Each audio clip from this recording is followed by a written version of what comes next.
Chers amis internautes de Seneweb TV et seneweb.com, welcome ci seen émission bi di Sitoé Sitoé nag tey ki ñuy dalal c'est une reine de beauté. D'ailleurs, elle va porter haut les couleurs du Sénégal fële ci Vietnam à l'occasion du prestigieux concours international mu nekk Miss Monde. Voilà, tey Miss Monde Sénégal lañ leen indil. Elle a tamit plusieurs casquettes. Mais balaa ñu ciy egg ma bàyyi ko mu nuyoog yéen n'est-ce pas Fatimata Diop sama turando.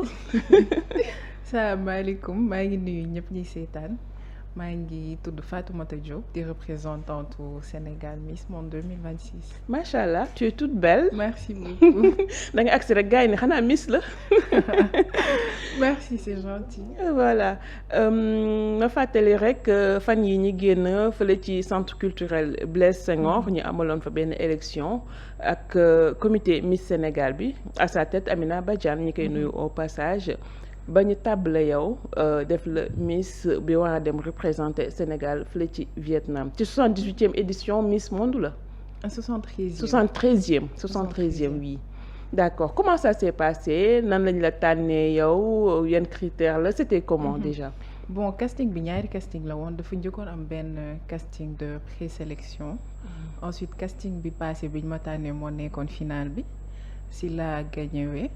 donc critères yi c'était du woon beauté kese parce que Miss Monde c'est pas comme Miss Universe nga xamante ne c'est uniquement basé sur le bling bling côté scène et cetera donc Miss Monde li ñu ci gën a soxla c'est plus par rapport à ton projet social ban cause ngay défendre ak lan nga defal sa société. D'accord. Tey nga war a dem représenter plus de 18 millions de Sénégalais donc Sénégalais yi tey bu ñu gisee ki nga xam ne moom moo war a dem représenter leen sûrement ils vont se demander kii mooy kan. Fatoumata Diop mooy kan fu mu juddoo fu mu màggee son cursus scolaire. donc Fatoumata Diop Sénégal la juddoo Dakar la juddoo cursus scolaire am sama primaire maa ngi ko defee Sainte-Thérèse. sama secondaire Sacré-Cœur sama licence ISM ak master BM. Ah macha allah li ñu doon wax Fatoumata c'est une tête bien faite parce que am na tamit plusieurs facettes. Fatoumata am na ñu ko xam ci angle actrice ñeneen scénariste ñi ni bon mannequinat defoo ko. non mosuma def mannequinat parfois dafay am confusion boobu noonu mos naa participer ci ay élection Miss mais mosuma défiler en tant que mannequin et mosuma nekk ci agence mannequinat non plus. Ah oui d'accord donc comment est née cette passion pour les concours de beauté. Parce que nekkoon nga également Miss fan ak fan. Déjà 2018 la commencé quand j'ai fait Miss Dakar en 2018 et j'étais deuxième dauphine Miss Dakar. donc concours yi comme li may wax tout le temps du woon rêve boo xamante ne dama ko amoon depuis bi ma nekkee xale c'était pas un rêve de petite fille man dama nekk ni koo xamante ne dama bëgg ay défis dama bëgg di challenger sama bopp di gis affaire yoo xamante ne su ma si bokkee mën na dina am lu muy yokk ci man lu muy yokk ci sama personnalité. parce que moi avant j'étais très très très calme je suis encore calme mais moins qu'avant quand même et je pense que activité yi may def noonu tax na ci bokk na ci li tax aspect boobu noonu xaw a changé. D'accord da nga nekk nit koo xam ne da ngay bëgg di challenger sa bopp. exactement. D'accord. et par tout ça aussi j'aimerais que am na xale yu bari yu may seetaan yoo xamante ne peut-être que am na affaire yu ñu bëgg def mais dañuy ragal dañu naan mënuma lii mais j'aimerais vraiment que bu ñu xoolee ci man ñu gis ne que c'est pas parce que dañ la coller yenn étiquette yi c'est pas parce que tu es écrivaine que tu peux pas être Miss c'est pas parce que dañu naan kii dafay jàng wala genre que tu peux pas être Miss tu peux être Miss et être autre chose tu peux être tout ce que tu veux. Foofu laa doon ñëw également beneen casquette bi mu nekk Fatoumata l'écrivaine. nga am def déjà bind nga ñaari ouvrage. oui c'est ça. bu nekk benn bi mooy Vacarme du silence ak Listen en anglais nga ko bind en plus. en anglais waaw. Ah, machallah. Merci. Elle est bilingue, polyglotte, notre Miss. C'est ça. Ah, super. Merci. léegi boo doon ñëwaat ci livre yi parce que dafa mel ni ñaar yëpp ça parle de santé mentale. Bon, ñaar yëpp ça parle d'émotion. Donc te ñaari livres yi ils sont complémentaires. Ci Vacarme du silence je parle plus de émotion yi ñuy ressentir te mënuñ ko exprimer ak loolu ban impact la mën a am ci ñun. Ci Listen foofu dama andi beneen vision foofu je parle de émotion yooyu noonu ban apport bu positif la war a la mën a am ci ñun. Parfois di nga dund lu metti doo ko mën exprimer mais il faut aussi avouer que parfois lu metti li nga dund dina tax nga jóge fa doon nit ku gën. Voilà. C'est vrai. Donc Listen c'est sama deuxième livre c'est plus focus sur ça. Que affaire yi nga dund mën na am impact bu négatif tout comme mën na am impact bu positif sur le long terme. D'accord. lu la inspiré ba nga def livre yi par rapport à ton vécu wala li ngay gis wala. Bon man li may inspiré lu bari c'est par rapport à mon vécu par rapport à mes émotions mais surtout par rapport à ce qui m'entoure ñi ma wër li ñuy ressentir ñi confié wu ci man li ñuy ressentir ak surtout bi ma publier sama livre Vacarme du silence retour yi ma ci recevoir yëpp loolu ça m'a beaucoup inspiré à écrire mon deuxième livre parce que retour yi ma doon recevoir c'était comme Vacarme du silence c'était en vrai un cri d'espoir. Donc Listen c'est vraiment pour amplifier ce cri d'espoir et dire à toutes ces personnes que la lumière arrive. C'était comme lan les retours yi nga jotagum jot yoo xam ne déjà marqué na la.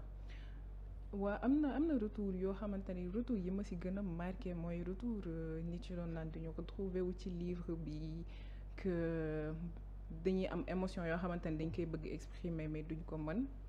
Que depuis bi ñu liiree livre bi ils savent que du ñoom rek ñooy ressentir émotion yooyu noonu et je pense que bi may bind livre boobu noonu loolu moo gënoon nekk sama but bi may bind livre boobu c'était pas pour jaay ko am xaalis c'était pas pour que ñu ne kii bind le livre mais c'était juste pour montrer à toutes ces personnes là que émotion yu ñuy ressentir c'est valide et que am na yeneen nit yuy ressentir émotion yooyu noonu. Et que émotion yooyu noonu après mën na am apport même su dee sur le moment ça peut être difficile mën na am apport positif si ñoom. D'accord. Livre yi ça expose le problème wala dafay proposer ay solutions wala les deux. Je pense que c'est les deux c'est les deux parce que ça expose les émotions certaines émotions. Et en même temps ça rappelle aux personnes qui lisent le livre que émotion yooyu noonu définiru leen émotion yooyu noonu du loo xamante ne dañ koy ressentir seen vie yëpp que c'est juste pour benn période bu ndaw et que ça ira inchallah. En plus dafa nekk benn sujet boo xam ne c'est actuel. Sénégal on parle de santé mentale H24. Oui et moi je suis très heureuse de voir que santé mentale ñi ngi ci gën a wax man dama yàgg wax ci santé mentale. Et c'est un sujet boo xamante ne du ñëpp ñoo ko comprendre woon ba léegi sax je vois que du ñëpp ñoo ko comprendre mais je pense que avec cette lancée dinañ dem ba ñëpp dinañ ko gën a comprendre et ñëpp dinañ gën a bàyyi xel ci santé mentale. Donc est-ce que à partir de là foofu nga jëlee initiative def sa association. boo xam ne dafay aider ces personnes-là. Oui si donc à partir de là si la créé association Voices of Hope. Donc association boobu noonu c'est pour sensibiliser par rapport à la santé mentale et parfois li may gën a metti ci santé mentale c'est que man damay réaliser que problème santé mentale yu bari parfois ci éducation bi lay jóge.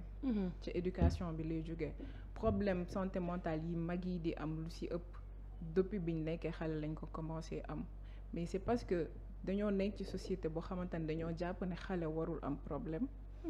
xale warul ressentir yenn émotions yi xale warul exprimer wu d'une certaine manière. Que dañuy dem ba màggalee ko après boo màggee ça devient de plus gros problème.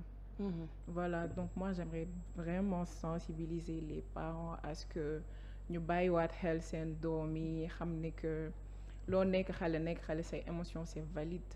mënoo yar nit ki si su ma waxee da ngay noppi man rek maa am dëgg. après nga bëgg nit ki màgg am yenn problème yi war ko exprimer du ko exprimer parce que yow yaa ko jàngal ne dafa war a noppi. Donc j'aimerais vraiment sensibiliser les parents par rapport à ça. C'est pas parce que yow en tant que parent da nga am benn da nga recevoir benn type d'éducation mu marché ak yow que forcément dafay marcher ci sa doom. Nit yi bokkuñu, sensibilité yi bokkuñu. Et j'aimerais vraiment aussi que parents yi jàng xam seen doom yi. Mën nga am 5 doom te ñoom ñëpp kenn du ci bokk ak sa moroom. Sensibilité yi bokkul. Méthode d'éducation bi marché ci kenn ki mën na bañ a marché ci keneen parce que nit ñi xalaatee bokkul. Donc voilà, genre j'aimerais vraiment faire une sensibilisation par rapport à tout ça parce que gëm naa ne boo nekkee xale si on prend bien soin de ta santé mentale ca ba ngay nekk xale boo nekkee mag dina am problème santé mentale yu bari yoo xamante ne di nga ko war a mën a éviter. am na solo wax nga ko léegi éducation baax nañu éduquer xale yi mais aussi ils ont le droit de s'exprimer. Exactement. Bien que ormal ak yooyu yëpp dina ci am mais xam nga Sénégal dañuy jàngal déjà da ngay nekk xale buñ la nee est-ce que ça va rek ça va ngay wax. Exactement waaw te loolu je pense que li koy def c'est plus parce que en même temps mag yi ñoo la jàngal ko da nga war a noppi mag bu waxee waroo wax. waroo exprimer say émotions. Parfois soo exprimer ses émotions ça peut être mal vu. Je pense que loolu mooy dem tax ba xale bi dem ba jàpp ne moom warul exprimer wu warul wax donc boo ko nee est-ce que ça va bien sûr que dala naan ça va parce que yow jot nga ko jàngal ne moom warul wax ci ay émotions wam. Voilà donc j'aimerais vraiment que ça change et j'ai foi en notre génération parce que je vois que ñun suñu génération bi nous sommes plus aware ci ay affaires santé mentale et j'espère que ça changera inchallah. Oui surtout certains mots yi nga xam ne dañ koy wax xale te xale du fàtte. xale du fàtte am na affaire yoo xamante ne boo ko teelee dugal ci bopp xale depuis bi muy nekk xale su ko xasee ba màggali c'est fini du loo xamante ne dañ koy mën génne ci boppam facilement. mënoo yar xale naan ko mënoo doo def lii doo def day des ci boppam xale bu màggee ci environnement bu xamante ne dañ ko protéger psychologiquement du mës a bokk ak xale bu màggee ci environnement bu xamante ne protéger wuñ ko woon psychologiquement du bokk et ce qui est drôle c'est que je vois tout le temps sur les réseaux sociaux ñuy exprimer wu di wax ci seen parents et parents et s'il vous plaît arrêtez de comparer vos enfants aux enfants des autres. C'est pas parce que doomu diw def na lii nii la mel que forcément sa doom noonu la war a mel et je pense que ce sont des choses yoo xamante ne parents yi dañ koy minimiser mais di jouer bu baax ci santé mentale nit yi. dañuy yabaate rek parce que ñoom ñooñu ba ñuy nekk en état de grossesse yi déjà yemul. xale yi mënuñu yem. Environnement yi bokkul. ni ñu accompagner xale bi bokkul. paramètres yi dara bokk. sensibilité yi bokkul. ni gisee àdduna bi bokkul donc voilà donc comparer ay xale je me dis que bokk na ci lu bari lu tax xale yi di gaaw am problème santé mentale. surtout wax nga ko léegi am na solo xale bi nga xam ne da nga koy topp ni mënoo wala da ngaa yembar wala da ngaa timide xale boobu dina xëy un bon jour. pour wane que ni mën na. peut-être mu def benn bêtise wala njaaxum li comme ni ñu koy waxee pour wane ni mën na. wala xale bi day toog rek cloîtré moom. reclus. exactement yem ci boppam ba dootul jox confiance kenn parce que ndegam propre parent wam ki nga xam ne moo ko jege moo ko protégé wala wan ka ni que mën nga tu vas y arriver. exactement du jox confiance kenn donc ñu rétablir cette nu mu koy waxee cette relation de confiance. surtout dès bi ñuy nekk xale surtout. am na solo. D'accord actuellement foo toll ci préparatif concours bi. Déjà ban date la kañ lay démarrer ba kañ. D'accord donc concours bi c'est du 9 août au 5 septembre Vietnam lay amee. Voilà donc préparation yi métti na torop métti na torop parce que su ma demee foofu dinaa fa def 30 jours. mais Actuellement les sponsors yi ñu jot a am doyuñu donc ñoo ngi woo sponsor yëpp ñu ñëw jàpp si ndax bu ñu demee foofu noonu dañu war a sargal Sénégal sargal image du Sénégal parce que image du dëkk bi mooy dem. Je crois que souci boobu la ñuy am à chaque fois bu ñu amee candidate boo xam ne war na dem représenter ji Sénégal à l'extérieur ci Miss Monde wala yeneen compétition yi problème sponsoring day am. Parce que Miss yi déjà loolu budget la sañse yeeg yooyu noonu yan maison de couture peut-être par ñoo commencé ñëw wala gars yi ñëwaguñu. Bon si pour le moment jot naa am yenn maison de couture yu jotu ñëw mais des na parce que li ma jour yi ma fay def dafa bëri c'est du 9 au 5 c'est presque un mois sachant que événement yi am ci biir dafa bëri sortie yi dafa bëri donc vraiment ñi ngi woo sponsor yi ñu ñëw jàpp si parce que je trouve que c'est vraiment dommage chaque année suñu amee Miss bu demee ba foofu sol yenn affaire yi ñu nekk ci réseau yi naan Miss bi lu mu sol baaxul Miss bi lu mu sol dugg na fi alors que ñi ko styliste yi ko waroon solo luñ ko donc je me dis vraiment pour éviter tout ça mieux vaut accompagner Miss bi c'est bu mu waree parce que plusieurs fois j'ai vu ay Miss yu dem ba pare ñu naan est-ce que duñu defar ay yére yónnee ko Miss bi donc moi je préfère que ñu def ko pendant qu'il est encore temps. Oui, je pense moo gën c'est une occasion defaale appel boobu noonu sénégalais yëpp ñëw jàpp si bien avant à titre préventif moo gën bàyyi ba Miss bi dem humiliation sax lay nekk pour le Sénégal parce que am nañu pas mal d'artisans yoo xamante ni war nañu mën a jàpp ci combat bi comme on dit léegi bu ngeen démarché wee maison de couture yëpp xam naa ne dañ si ñëw jàpp inchallah kan mooy démarché loolu déjà yow ou bien le comité. Comité bi day démarcher de son côté et moi aussi je démarche de mon côté après on met tout ensemble. D'accord.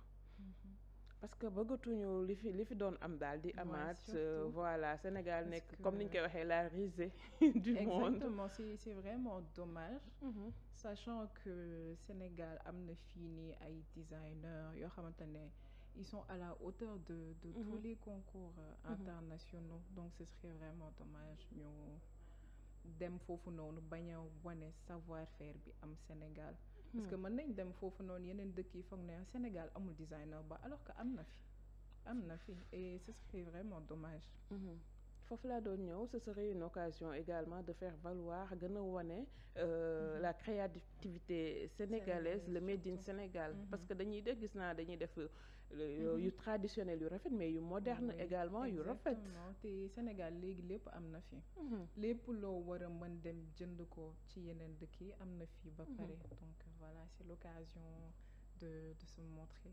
D'accord traditionnel en parlant de traditionnel boo doon dem ban culture ngay représenter. Bon bu ma doon dem du ma tànn benn culture spécifique représenter ko parce que deew ma foofu noonu pour représenter lébu yi wala pour représenter pël yi su ma demoon ba foofu damay xool loo xamante ne ça représente le Sénégal parce que Sénégal lay représenter ma sol ko représenter Sénégal ñëpp kontaan. Fatoumata am na ñu bëre tamit ñoo xam ni ñi ngi ko xam à travers le cinéma. Elle est scénariste elle est également wala elle a été actrice. Oui j'ai été actrice dans la série Karma et bon ce n'est pas une porte que je ferme. Je pourrais être actrice encore. Ndella. C'était sa première production ou bien. Karma Karma moo nekkoon sama première production. D'accord est-ce que tu as eu à discuter ak yeneen miss yi nga xam ne ñoom jot nañu dund l'expérience. Miss Monde wala yeneen Miss Univers entre autres. si jot naa discuter ak yenn miss yi. mais ñoom seen expérience c'est toujours la même. Sponsor yi doyuñu woon donc voilà je pense que am nañ potentiel bi. Ensemble bi on a juste besoin d'accompagnement et d'un accompagnement à la hauteur parce que boo demee foofu noonu mi si nga fay fekk seen dëkk yi dañ leen accompagner et quand je dis accompagnement c'est vraiment un accompagnement à la hauteur de Miss Monde. Miss Monde boo demee di nga porter une cause yow sa cause lan lay nekk. Sama cause mi ngi nekk santé mentale. Comme je disais tout à l'heure, moi je me suis toujours intéressée à la santé mentale, à la psychologie, etc. Donc sama cause santé mentale lay nekk encore une fois. Parce que c'est vraiment une cause qui me tient à cœur. Et c'était même avant Miss Monde. Ça a toujours été une cause qui m'a tenue à cœur. yaa ngi koy wax léegi également que ni nekk Miss nekkul beauté kese. Surtout. lan la inclure. Bon nekk Miss nekkul beauté kese déjà Miss Monde rek boo demee ñoom xooluñu peut-être dinañ xool ndax rafet nga mais yemuñu foofu noonu dafay am ay débat dafay am ay vidéo yoo war a def yu expliquer sa projet par exemple am na benn vidéo bu tudd Beauty with a Purpose vidéo boobu noonu ça met en évidence sa projet social yow lan nga defal sa société déjà vidéo boobu noonu boo ko gagnewee ci sa continent ça te permet d'aller directement en finale. Donc on peut dire que Miss Monde c'est vraiment pas juste focus ci ay affaire rafetaay d'ailleurs c'est plus focus sur beneen partie bi que ci rafetaay. D'accord. am nga espoir que ni mën na ñëw Afrique couronne bleue bi. Bien sûr am naa espoir que mën na ñëw Afrique avec l'accompagnement qu'il faut. Parce que je me dis que peu importe potentiel bi nga am peu importe comment tu es belle peu importe comment tu es intelligente accompagnement bi war boo ko amul boo demee sa potentiel mën na la bañ a servir lim la war a servir. Donc le soutien du peuple daf ci amaale solo bu baax daf ci am solo bu baax. oui gis nañ fi Olivia Yassé bien que début bi xawoon na metti ci moom. amul woon support bi waroon mais après ba ñu xamee ni kii elle est déterminée te moom prouvé na bu baax que ni li ko taxoon jóg. exactement voilà exactement support bi da lay booster bu baax. buñ la doon laaj Sénégal qu'est-ce qu'il représente pour toi. Bon Sénégal li muy représenté pour man dafa bëri parce que fii laa juddoo fii laa màggee te bon Sénégal moo ma def li ma doon donc Sénégal li ma représenté pour man dafa bëri et je pense pas que lu ma mën a wax ci ay mots la je pense c'est plus loo xamante ni dama koy ressentir. Même bu fekkee ni couronne bleue bi ñëwul Sénégal bëgg nga egg ba ban niveau ci compétition bi. Bon compétition même bu couronne bi ñëwul bëgg naa ci sori torop bëgg naa ci sori parce que depuis ñu commencé dem Miss Monde Sénégal mosuñ ko placé ci top 40 bi bëgg naa même su ma gañewul ñu am placement au moins et que ma gagné que ma bañ a gagné mon combat reste le même. Je me battais pour ça, pour la santé mentale avant et je continuerai de le faire, que ma gagner, que ma bañ a gagner. Donc mes combats resteront les mêmes. D'accord. Compétition bi yan étape la ak yan ñoo ci gën a metti ba peut-être moo tax Afrique du génn ci loo bi. Bon je me dis que le plus souvent comme niñ ko doon waxee sànq rek problème accompagnement lay nekk. Problème accompagnement lay nekk parce que potentiel bi daf fi nekk miss yu ñuy am dañuy rafet dañuy intelligente mais je me dis problème accompagnement la. Comme tu vois yeneen dëkk yi seen miss yi dañ leen accompagner donc je me dis suñu demee ba remarquer na que ñun duñu yegg. fi yeneen dëkk yi di yéeg je me dis c'est juste l'accompagnement et l'organisation et c'est tout. tey bu ñu la doon décrire Fatoumata yow ban Fatoumata ngay préférer la Fatoumata écrivaine miss scénariste actrice. Bon je pense que su ma doon choisir ban partie ci man moom gën a je dirais ce serait l'écrivaine. Parce que je me dis que c'est celle que je suis vraiment, c'est celle que j'ai été depuis que je suis adolescente. C'est celle que j'ai été avant d'être connue sur les réseaux, etc. Donc je me dirais l'écrivaine. Cet amour de l'écriture, la lecture, nan la juddoo comment il est né? Bon, amour, écriture, lecture, littérature, tout ça, je pense que sama papa moo ma ko transmettre. Ay sama papa moo ma ko transmettre parce que depuis bi ma nekkee primaire man bi ma nekkee primaire sama papa dafa amoon sama jot nag dama amoon encadrement dañ ma doon dicter dama doon lire et cetera et dafa dem ba nekk loo xamante ne su ma ko doon def daf ma doon neex ma koy def donc voilà je pense que foofu la jóge foofu nga doon rêver aussi nekk écrivaine wala non bi ma nekkee xale je ne rêvais pas d'être écrivaine lan moo nekkoon sa rêve d'enfance bi ma nekkee xale bon je voulais grandir et devenir quelqu'un boo xamante ne dina am voix te dina mën a wax dina doon voix pour nit ci amul voix et je pense que maa ngi fay yegg nànk par nànk macha allah après l'amour de l'écriture ñëw nga commencé toog di bind oui j'ai commencé à écrire très tôt parce que man j'étais très silencieuse bi ma nekkee xale daaw ma exprimer wu donc lépp et j'avais beaucoup trop de pensées donc pensées yi doon jàll sama xel bi dama ko doon bind et je me suis rendu compte que su ma doon bind je me sentais mieux je me sentais bien donc foofu la jógee et j'ai commencé à écrire et après arrêté tuma et je ne regrette pas parce qu'on dit que les personnes silencieuses sont plus observatrices. Oui, c'est ça, j'observe beaucoup. Mais daaw ma woon wax quand même, j'écrivais. Ah, d'accord. Entre tradition ak modernité, nan ngay définir la beauté sénégalaise? Bon, je me dis que la beauté sénégalaise, elle est plus axée sur nos valeurs. Du ma ne dafa focus ci tradition wala dafa focus ci modernité mais c'est un mélange des deux et je pense que c'est ce qui fait la beauté du Sénégal et des femmes sénégalaises. Elles savent trouver le juste milieu et je me dis que c'est magnifique. Et ça devient beau ba tey. Ouais, et ça devient beau. D'accord. Léegi comment est-ce qu'il y a un lien entre le mannequinat ak les livres?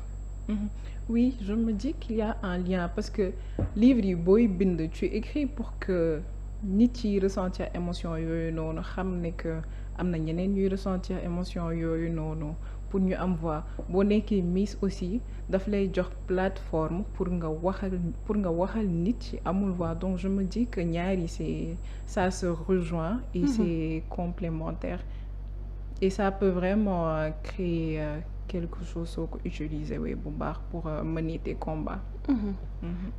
Après Miss Monde quelle sera la prochaine étape ak ban héritage nga bëgg bàyyil xale yi nga xam ne peut-être ñi ngi sur Fatimata. Bon après comme j'ai dit tout à l'heure après Miss Monde j'aimerais vraiment continuer à mener mes combats la santé mentale le leadership etc.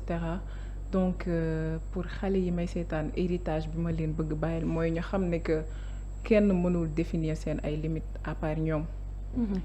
bu ñu nangu kenn définir seen valeur bu ñu nangu kenn collel leen ay étiquettes c'est pas parce qu'une personne pense que yow lii nga war a nekk wala lee nga war a nekk forcément loolu nga war a nekk elles peuvent être tout ce qu'elles veulent être donc héritage boobu laa leen bëgg bàyyil ñu xool ci man gis ci man nit ko xamante ne bu ko neexee mu nekk actrice bu ko neexee mu nekk Miss bu ko neexee mu nekk écrivaine et j'aimerais vraiment que loolu jàngal leen que mën nañ nekk lépp lu ñu bëgg a nekk seen àdduna et que amuñu limite. D'accord avant ñuy terminer rek nga def sa appel aux Sénégalais aux stylistes surtout surtout maison de couture de renom yi aussi nañu ñëw. Bon maa ngi woo sponsor yëpp di woo Sénégalais yëpp di woo képp ko xamante ne mën nga jàpp ci combat bi pour que couronne bi ñëw maa ngi lay woo nga ñëw jàppale ma merci. De quoi on aura besoin de tenue coiffure yooyu yëpp mën nga waxal d'accord lépp la ñuy soxla dinañ soxla tenue ay robe dinañ soxla ay tailleur dinañ ensemble tailleur dinañ soxla ay coiffure ay perruque dinañ soxla lépp lu jigéen di soxla parce que foofu soo demee en fait c'est pour montrer l'élégance des femmes de ton pays donc lépp loo xamante ne boo ko solee mën na mettre en valeur ce pays da nga koy soxla et c'est vraiment une responsabilité très très lourde donc faaw que ñëpp jàpp si d'accord parce que mise en beauté bi dama doon gis yéen ñenn ci candidats yi am na si ñoo xam ne sax dafa mel ne dañu doon indi ñoom seen maquilleuse personnelle. waaye si man jot naa ko gis ci yeneen concours yi yenn pays yoo xamante ne dañ doon andi seen ay maquilleuses seen ay coiffeuses mais je me dis que seen logistique moo leen ko may. moo leen ko may ñun tamit bëgg nañ ko am tamit de. waaye ñun tam bëgg nañ ko am donc ñi ngi ñaan ñëpp ñu ñëw jàpp ci. D'accord. À part le comité qui est derrière toi est-ce que da nga amaat une équipe boo xam ne aussi parce que gis naa Fatima c'est quelqu'un de très structuré surtout dafa am beneen équipe bu nekk sa ginnaaw.